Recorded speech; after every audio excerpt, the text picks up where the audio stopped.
આજનો આપણો ટોપિક છે અવરોધ નું પરિમાણ પર આધાર. આજે આખો કલાક જે બી ચાલશે, કલાક ચાલે, 40 મિનિટ ચાલે, જે બી ચાલશે એ આ જ ટોપિક ચાલશે કે ભાઈ અવરોધનું પરિમાણ પર આધાર કેટલો, કઈ રીતના, એ આપણો ટોપિક રહેશે આજનો. કે અવરોધ ડાયમેન્શન પર કઈ રીતના આધાર રાખે, તો આધાર રાખે છે. તો એક સિમ્પલ વસ્તુ હું તમને સમજાવું કે તમે રસ્તા પર ગાડી લઈને જઈ રહ્યા છે અને રસ્તો ખરાબ છે અને રસ્તો બહુ જ લાંબો હોય, બહુ જ લાંબો હોય તો શું થાય? બહુ જ લાંબો હોય તો તમે કહો કે અવરોધ વધારે છે, અવરોધ વધારે છે. અને ટૂંકો હોય અને રસ્તો ખરાબ હોય તો અવરોધ ઓછું છે, એવું આપણે કહી શકીએ. એ રીતના આમાં પણ બને છે. તો એક કન્સેપ્ટ આપણે ઓહમનો નિયમ શીખ્યા પછી આગળ વધીએ તો જ મેળ પડે. તો સૌથી પહેલા આપણે એક વાહક વિચારીએ. આ લંબઘન જેવો એક વાહક આપણે વિચારીએ, બરાબર. એમાં એની જે લંબાઈ છે માની લો L છે અને જે આડછેદનું ક્ષેત્રફળ જે બધે સમાન છે એવું માનીએ અને એ છે. તો માની લો કે એની અંદર પ્રવાહ વહે છે I અને એના બે છેડા વચ્ચેનું વિદ્યુત સ્થિતિમાનનો તફાવત V છે. હવે અહીંયા બેટરી હશે પણ એ બતાવેલી નથી. બેટરી હોય તો જ V તફાવત મળે, તો જ પ્રવાહ વહે. આવો એક વાહક આપણે વિચારીએ. હવે આમાં આપણે વૈજ્ઞાનિક પદ્ધતિ દ્વારા ટ્રાયલ અને એરરથી સમજીએ કે વૈજ્ઞાનિકોએ શું કર્યું હશે. ટ્રાયલ કરી હશે. ટ્રાયલ એમણે શું કરી? તો કે ભાઈ એમણે લંબાઈ ડબલ કરી, લંબાઈમાં વધારો કર્યો. એમનો ટ્રાય આવો હતો કે લંબાઈ વધારીને જોઈએ શું થાય છે. એમને લંબાઈ વધારી. વધારી કેટલી? તો કે ડબલ કરી દીધી. આ L અને IL સેમ ટુ સેમ આવા બે શ્રેણીમાં જોડ્યા. લંબાઈ વધારી એટલે શ્રેણી જોડાણ થયું. કયું જોડાણ કહેવાય આને? શ્રેણી. એક પછી એક લગાવ્યું, બરાબર. તો તમને ખબર છે શ્રેણી જોડાણમાં પ્રવાહ સરખો રહે એટલે આમાંથી પણ I આવે ને આમાંથી. અહીંયા ડ્રો કરવું હોય તો અહીંયા ડ્રો કરો. આમાંથી I આવે ને અહીંથી I આવે. આનો વોલ્ટેજ V છે અને આનો વોલ્ટેજ V છે. બંનેનું આડછેદનું ક્ષેત્રફળ એ જ છે, સમાન. તો અહીંયા અવરોધ કેટલો? અહીંયા અવરોધ કેટલો? તો મૂળ અવરોધ કેટલો હતો? તો R બરાબર V upon I. કોના નિયમ પ્રમાણે? ઓહમના નિયમ પ્રમાણે. R બરાબર અવરોધ બરાબર V upon I. અહીંયા પણ એક સેમ સિચ્યુએશન આપણે વિચારીએ. R ડેશ બરાબર કુલ વોલ્ટેજ કેટલા? V વત્તા V. શ્રેણીમાં વોલ્ટેજનો સરવાળો થાય એટલે 2V upon પ્રવાહ કેટલો? તો કે I. V upon I શું છે? R. તો મૂકશો તો તમને મળશે R ડેશ બરાબર 2R.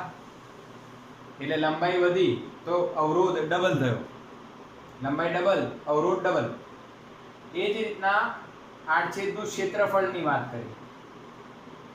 ક્ષેત્રફળમાં વધારો કર્યો. શેમાં વધારો કર્યો? ક્ષેત્રફળમાં. હવે ક્ષેત્રફળમાં વધારો કરીએ તો ઉપર મૂકવું પડે.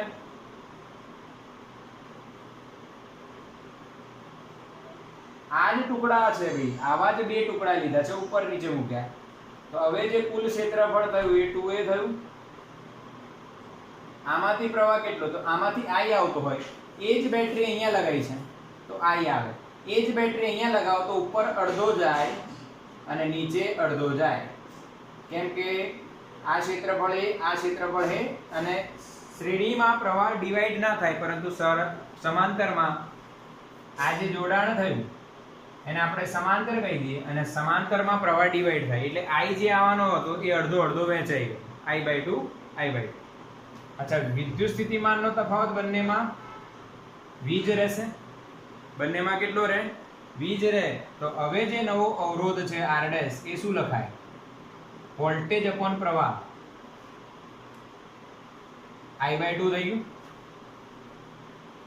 હા, I/2 તમે વિચારો. હા, સમજ્યા કે નહીં સમજ્યા? I/2 તમે વિચારો.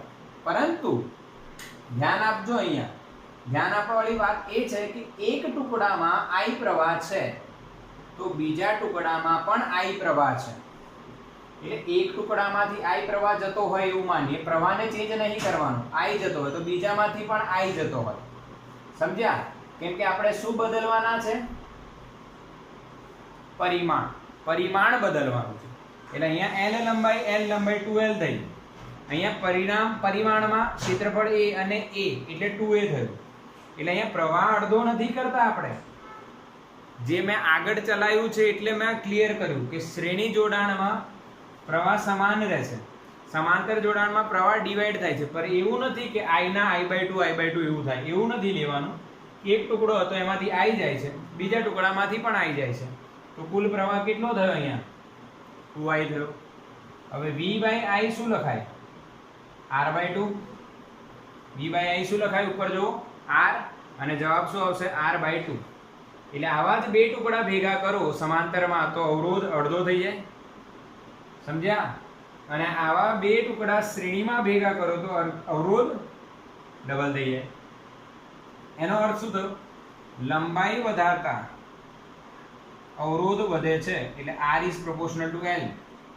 અને આના પરથી આ તારણ આવ્યું. આના પરથી શું તારણ આવ્યું?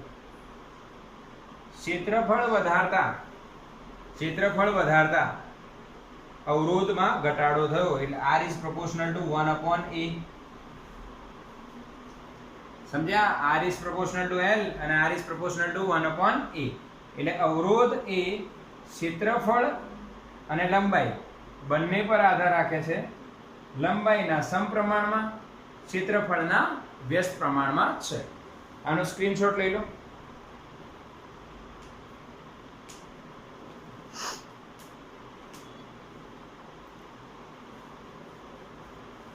ચલો, ક્લિયર?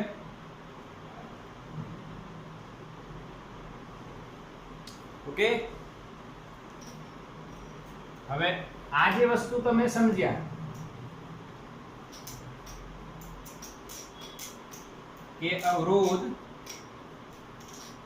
જે છે એ કઈ રીતના પરિમાણ પર આધાર રાખે, તો R is proportional to L/A આવે.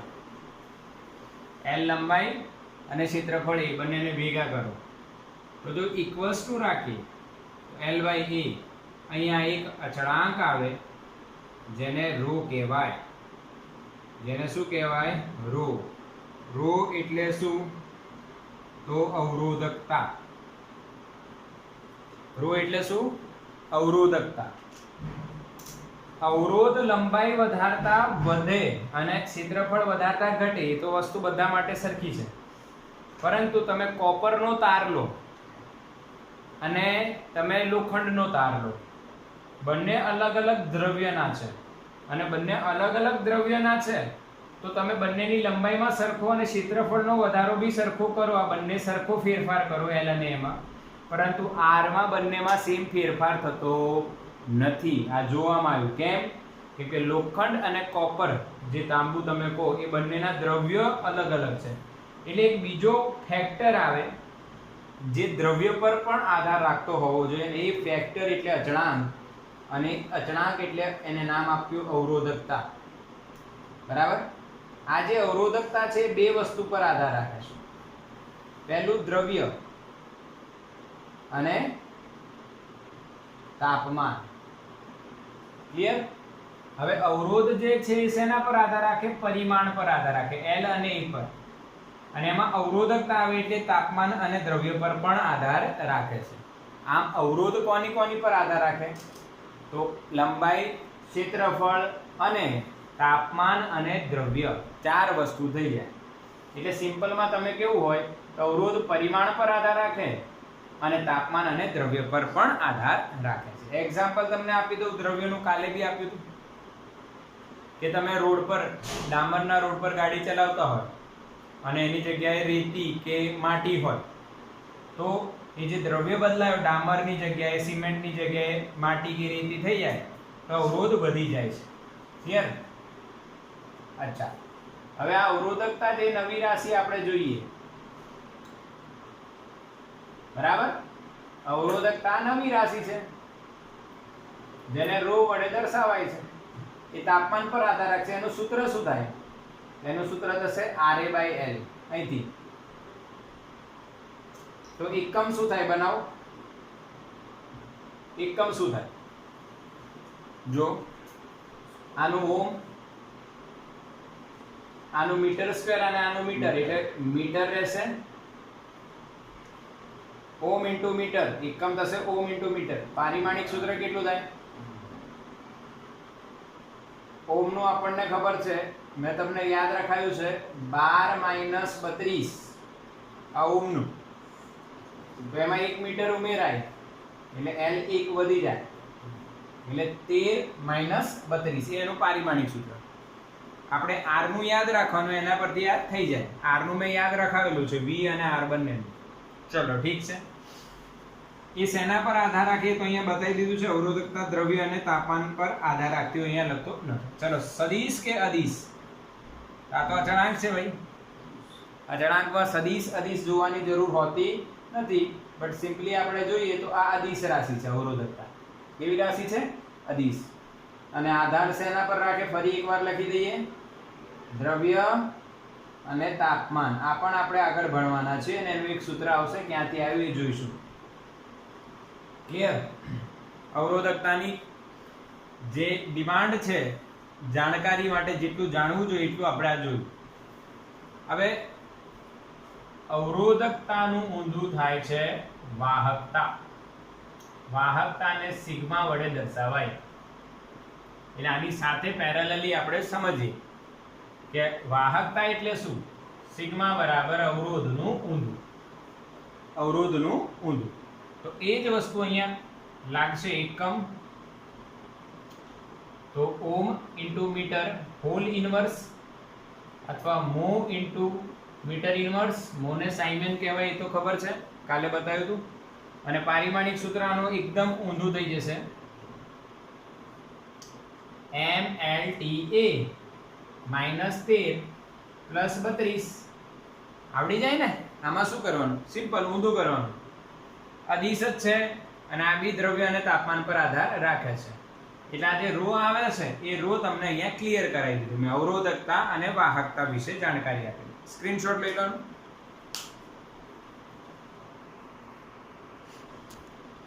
ઓકે, નેક્સ્ટ જે છે હવે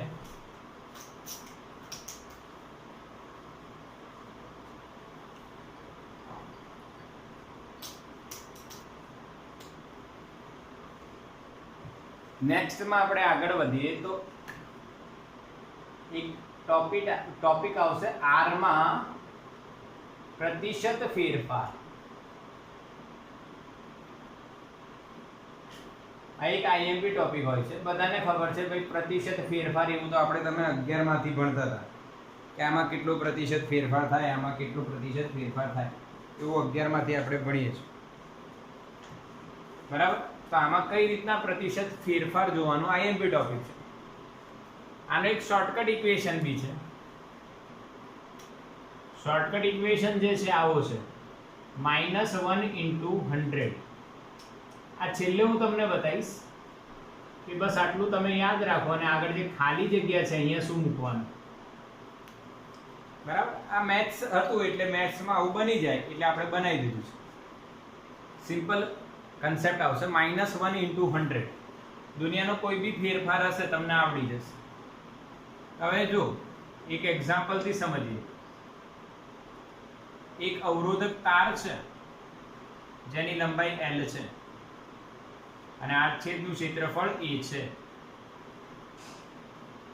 હવે એનું કોઈક રીતના એના પર બળ લગાવીને એની લંબાઈમાં વધારો કરવામાં આવે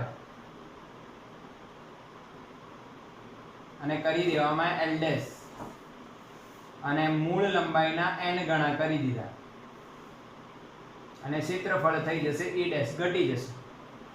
લંબાઈ વધશે તો ક્ષેત્રફળ ઘટશે. બરાબર? હવે પ્રશ્ન એવો છે, ક્વેશ્ચન એવું હોય, L માં ખાલી જગ્યા ટકા, એટલે L માં તમે પ્રતિશત ફેરફાર કરો છો, માની લો વધારો છો, તો આર માં કેટલો ફેરફાર થાય?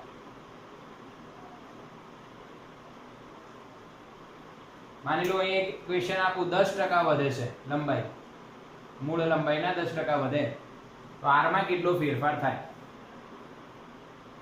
આ ક્વેશ્ચન નું સોલ્યુશન શું?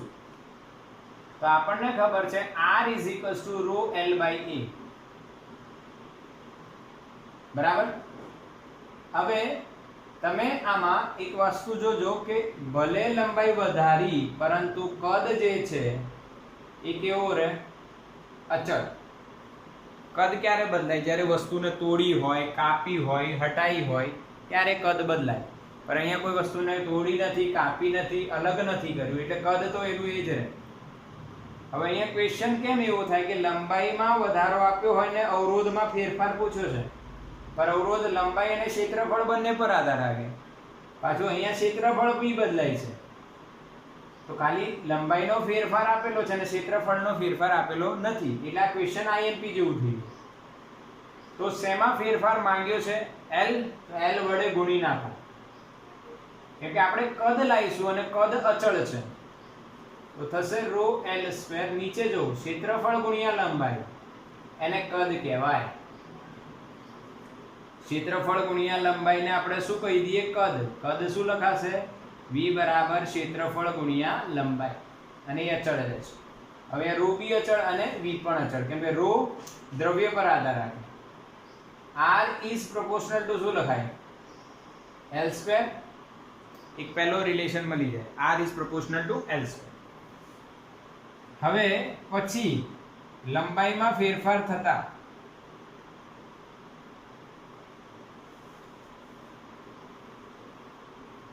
r dash is proportional two શું આવે? l². આ બીજું સમીકરણ મળી જાય. હવે તમે r માં પ્રતિશત ફેરફાર લખો, જે શોધવાનું છે એમાં તમે લખશો ડેલ્ટા r છેદમાં r ગુણ્યા 100%. આ છે પ્રતિશત ફેરફાર. દુનિયામાં કોઈ બી તમારે પ્રતિશત ફેરફાર શોધવો હોય એનો મતલબ આ જ છે, સાપેક્ષ ત્રુટિ ગુણ્યા 100%, એટલે પ્રતિશત ત્રુટિ થાય. તો ડેલ્ટા r એટલે શું? તો કે r dash minus r upon r ગુણ્યા 100% જવાબ આવે. હવે r ડેશ કેટલું?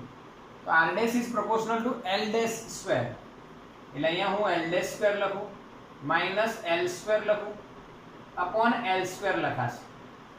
અથવા તમે બીજી એક ટ્રીક વાપરો તો અહીંયા તમે r dash by r minus 1 B લખી શકો into 100, r dash by r અને r બાય r 1. હવે r ડેશ બાય r, હવે અહીંયા ગુણોત્તર છે. ગુણોત્તર હોય તો સમપ્રમાણતા ચાલી જાય, કેમ કે જે સરખું હોય એ કપાઈ જાય. એટલે અહીંયા r ડેશ ની જગ્યાએ l ડેશ સ્ક્વેર અપોન નીચે l સ્ક્વેર માઈનસ 1 ઇન્ટુ 100%. હવે l ડેશ કેટલા બેટા? nl. l ડેશ કેટલા થાય?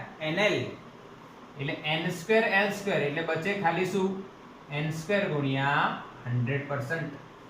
કેમ કે l ડેશ એટલે શું? n into l. n into l નો સ્ક્વેર એટલે l સ્ક્વેર કટ એટલે n સ્ક્વેર બચે. આ ફાઇનલ ઇક્વેશન આવે. હવે આમાં n ની વેલ્યુ મૂકો તો એક્ઝામ્પલ જો આપણો કેટલા ટકા છે? 10%. તો નવી વેલ્યુ જે છે એ જૂની વેલ્યુ કરતા 10% વધારે હોય. હવે જૂની વેલ્યુ કેટલી આપેલી નથી તો ધારવાની, માની લેવાની 100% છે, જે બી હોય એ 100%. 100% માં 10% વધારે કેટલા થાય? 110%. અને 110% નું મૂલ્ય કેટલું થાય? 1.1 ઇન્ટુ n. એટલે અહીંયા જે ગુણાયું એને આપણે n કહીશું અને એ n અહીંયા મુકાશે એટલે 1.1 નો વર્ગ માઈનસ 1 ગુણ્યા 100%. 1.1 નો વર્ગ એટલે 1.21 માઈનસ 1 ગુણ્યા 100%, એટલે જવાબ આવશે તમારો 21%. જવાબ કેટલો આવ્યો? 21%. સ્ક્રીનશોટ લો આનો અને સમજો. ચલો બેટા, થઈ ગયું. જો આ ટ્રીક નથી આ મેથડ છે, આ રીતના મેથડથી આ સોલ્વ થાય. હવે ટ્રીક તમને બતાવું છું, ટ્રીક સમજજો. આ જ દાખલાનો 21% જવાબ છે. એ ટ્રીક કઈ રીતના યાદ રાખવી એ તમારે સમજવું.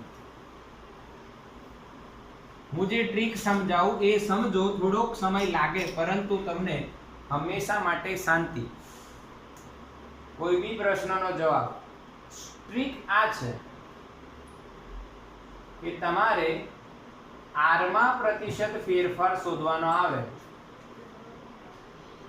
તો તમારે -1 ગુણ્યા 100%. હવે r માં નહીં, આ દુનિયાની કોઈ બી વસ્તુમાં માની લો એમ તમને કહું k બરાબર p²/2m અને p કે m માં ફેરફાર થાય તો k માં કેટલો ફેરફાર, આ જ ઇક્વેશન લાગશે. ઇવન x y z મેં તમને કીધું કોઈ બી સૂત્રનો લોજિક લગાવો, આ આપણો ઇક્વેશન બધે લાગશે. હવે જો અહીંયા ટ્રીકમાં કઈ રીતના તમારે કામ કરવાનું. પહેલા ટ્રીકમાં ધ્યાન આપવાનું, કઈ રાશિમાં ફેરફાર થયો છે એનો r સાથેનો સંબંધ શોધવાનો. જે રાશિમાં ફેરફાર થયો હોય એનો r સાથેનો સંબંધ શોધવાનો. તો માની લો લંબાઈમાં ફેરફાર થાય, ફેરફાર વધારો કે ઘટાડો ગમે તો આપણે એનાથી લેવા દેવા નથી. લંબાઈમાં ફેરફાર થાય તો તમારે એની સાથેનો સંબંધ એટલે r is proportional to l² એ મેળવવાનું, કાં તો તમને આવડતો હોય. બસ આટલું પતી જાય. પછી નવી લંબાઈ શોધવાની. નવી લંબાઈ ધ્યાન આપજો, l' બરાબર ગમે તે આપેલું હોય nl જવાબ આવશે. જે મૂળ હતી એના કરતા કંઈક ગણું, જે બી આવે પણ n આવશે. હવે આ જે n જે છે એ l નો જે સંબંધ છે એ પ્રમાણે અહીંયા મૂકી દેવાનો. એટલે n છે l, અહીંયા r is proportional to l² છે એટલે l² છે એટલે અહીંયા મૂકી દો n². અત્યારે જે મેથડ કરાય ને એ સોલ્વ કરો ને તો આ જ જવાબ આવે, આ જ રીત આવે છે અને એના પરથી જ આ છે, એના પરથી જ આ છે. સમજ્યા પડી બધાને? આ ટ્રીક ખબર પડી કે નહીં એમ કહો. ક્લિયર ને? આ -1 × 100%. હવે તમે કહેશો કે સર આ તો એકદમ સિમ્પલ બી છે અને યાદ બી રહી જાય. તો યાદ રહી જાય એમાં કોઈ ઇશ્યુ નથી, પરંતુ જો ધ્યાન આપજો, ધ્યાન આપવાની વાત છે. બીજો ક્વેશ્ચન કેસ આપે કે ક્ષેત્રફળમાં પ્રતિશત ફેરફાર. આ ધ્યાન આપજો, ક્ષેત્રફળમાં પ્રતિશત ફેરફાર આપેલું હવે, બરાબર. તો તમારે કેટલા r માં પ્રતિશત ફેરફાર કેટલું, એના માટે પણ આ જ સૂત્ર -1 × 100%. બધા માટે આ સૂત્ર. મેં કીધું તમને કોઈ દુનિયાનો કોઈ બી ક્વેશ્ચન હશે એનો આ જ આન્સર આવે, -1 × 100%. પર હવે તમારે r અને a નો રિલેશન મૂકવાનો. r = ρl/a. l નથી આપેલા, a આપેલું છે તો a આપેલું હોય એના વડે ગુણી ભાગી નાખો એટલે ρv/a થઈ ગયું. ρ અને v અચળ, અહીંયા સોરી a², ρ અને v અચળ તો r is proportional to 1/a² આવી ગયું. એટલે હવે જે તમે નવું ક્ષેત્રફળ શોધશો એ તમને a' બરાબર n × a મળશે. કશું પણ મળે, એક વેલ્યુ હશે n, કોઈ બી વેલ્યુ એ મળશે તો એ તમે અહીંયા મૂકશો, પરંતુ કયા સ્વરૂપે મૂકવાની? રિલેશન પ્રમાણે 1/n². આ જવાબ, આ જવાબ આવશે જ્યારે ક્ષેત્રફળમાં ફેરફાર આપેલું હોય ત્યારે. બરાબર? આ દુનિયાનો લોજિક છે ભાઈ, સ્ક્રીનશોટ લો. ચલો સ્ટાર્ટ કરીએ. હવે આખો એક ચાર્ટ બનાવી આપું તમને, ધ્યાન આપજો. r માં પ્રતિશત ફેરફાર, r માં પ્રતિશત ફેરફાર થતો હોય તો કેટલો થાય, કયા કયા કેસમાં આવે? તો પહેલું કેસ કે ભાઈ લંબાઈમાં ફેરફાર આપેલો હોય તો તમારે નવી લંબાઈ શોધવાની. l' બરાબર nl આવ્યું, જે બી આવે. ઓકે, અને જવાબ શું આવશે? તો આપણને રિલેશન ખબર હોવું જોઈએ પહેલા. r is proportional to l square એ ખબર છે, આપણે બનાવેલો હમણાં જ. તો તમારે શોધવાનું નવું l ડેશ nl, અને જવાબ આવશે, ફાઇનલ આન્સર આપણો આવશે n square minus 1 into 100%. કેમ કે r is proportional to l square એટલે n square. બીજું આપણે જોયું કે ક્ષેત્રફળમાં ફેરફાર. ક્ષેત્રફળમાં ફેરફાર થાય તો r is proportional to 1 upon a square આવ્યું. એ બી આગળ આપણે જોયું છે, તમે જોઈ લેજો. બરાબર. નવું ક્ષેત્રફળ શોધવાનું, a dash બરાબર n એ ગમે તે વેલ્યુ આવે. તો જવાબ આપણો અહીંયા આવશે -1 into 100%. સૂત્ર તો એનું એ જ, પણ રિલેશન જો 1 upon a square એટલે અહીંયા આવશે 1 upon n square. ત્રીજો કેસ એવો થઈ જાય, કદાચ લંબાઈ અને ક્ષેત્રફળ બંને આપી દે એક સાથે, તો તમને બંનેનો રિલેશન ખબર હોવું જોઈએ. r is proportional to l by a એ તો આવડે જ છે ને, કઈ નવું નથી કે l square ને a square કરવાની જરૂર નથી. હવે અહીંયા તમારે કામ અહીંયા કરવાનું, l dash શોધવાના અને a dash શોધવાના. આ n l મળ્યા તો આ n 1 l મળ્યા હશે, કંઈક બીજી વેલ્યુ a, કંઈક બીજી વેલ્યુ મળે n l, અને આ n 1 a અલગ દેખાય એટલે સરખા બી હોઈ શકે, આપણને ખબર નહીં કઈ બી મળે. તો અહીંયા આન્સર આપણો હશે એ જ -1 into 100%. અને અહીંયા શું લખાશે? રિલેશન જો l by a, તો l નું n, a નું n1. આન્સર રહેશે, આ આન્સર રહેશે. જગ્યા છે એટલે એક હજુ જોઈશું.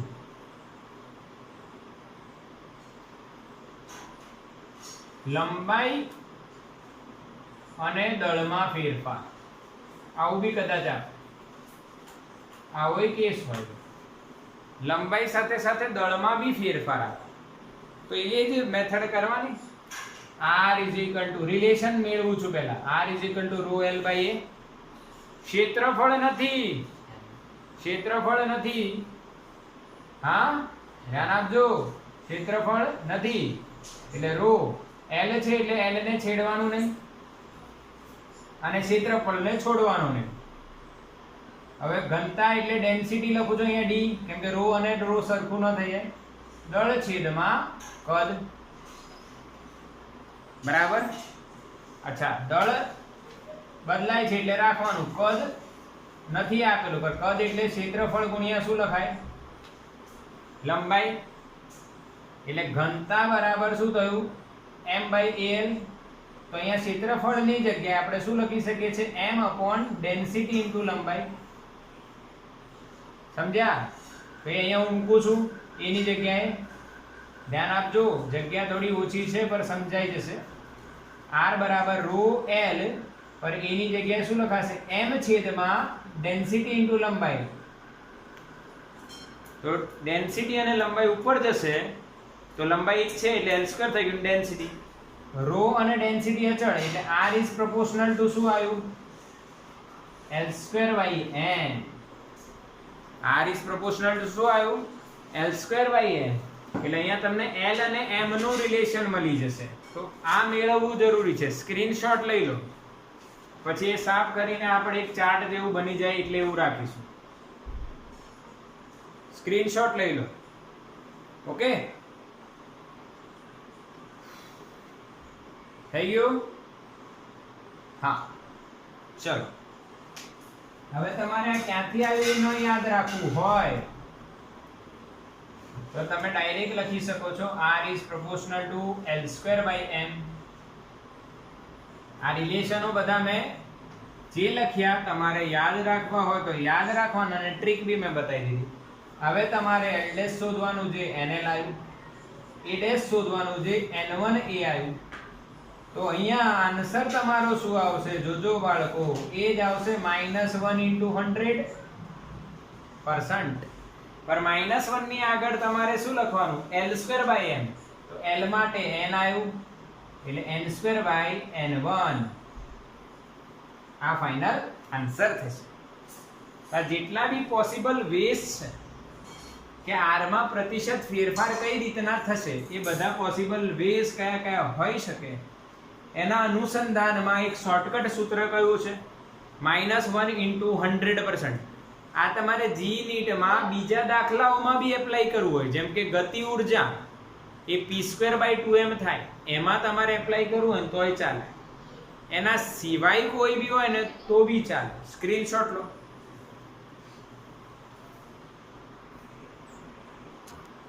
ચલો દાખલા ગણીએ હવે. તો પહેલો ક્વેશ્ચન આપણે લઈએ. L માં 20% નો વધારો તો R માં ખાલી જગ્યા થાય.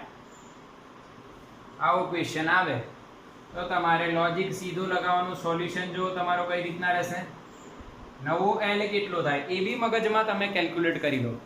પહેલો L કેટલો હતો 100, વધ્યો કેટલો 20, થયો કેટલો 120%, એનું મૂલ્ય કેટલું ભાગ્યા 100 એટલે 1.20 અથવા 1.2. ચાલે ને? સમજ્યા? એટલે આ તમને શું મળી ગયું n. હવે તમારો આન્સર શું રહેશે એ જો -1 * 100%. r is proportional to l² relation યાદ છે તો અહીંયા આવશે n².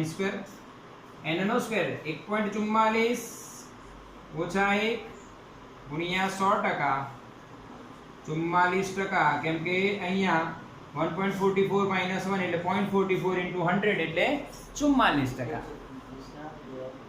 હા ક્લિયર? સમજ્યા કે નહીં સમજ્યા? બરાબર ને?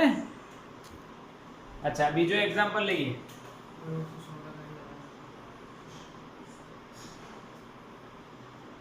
A માં 10% વધારો થાય.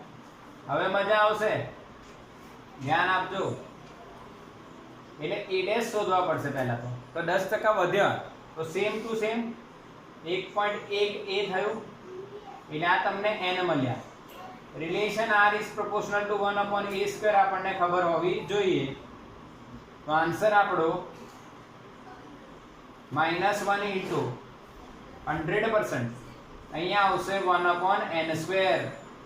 સોલ્વ કરો 1/1.1 નો સ્ક્વેર એટલે 1.21 - 1 * 100%. આને તમે સોલ્વ કરો તો ખબર પડે કેટલો જવાબ આવે. 1 - 1.21 એટલે -0.21 હા ભાગ્યા 1.21 ગુણ્યા 100 કેટલા થાય? -17.35 થાય. હવે ધ્યાન આપજો, અહીંયા પાછો માઈનસ જવાબ આવ્યો. યસ, માઈનસ નો મતલબ વ્યસ્ત પ્રમાણ છે તો આ વધશે તો આ ઘટશે. Simple logic. એટલે માઈનસ જે છે એ ઘટાડો દર્શાવે છે. ક્લિયર? અચ્છા એક બીજી કેલ્ક્યુલેશન ટેકનિક જો. L માં 15% ઘટાડો, L માં 15% ઘટાડો તો R માં કેટલો ફેરફાર? અહીંયા L' તમે ડાયરેક્ટલી કેટલા લખશો બોલો? પહેલા 100% હતું, 15% ઘટ્યું એટલે 85 અને 85% નું મૂલ્ય કેટલું થાય? 0.85 L એટલે આ થઈ ગયું તમારું n. અને આ જ રીતના તમે આને સોલ્વ કરી શકો છો. તો અહીંયા r માં પ્રતિશત ફેરફારનો ટોટલી કન્સેપ્ટ આપણો પૂરો થાય છે. ઓકે, ચલો સ્ક્રીનશોટ લઈ લો.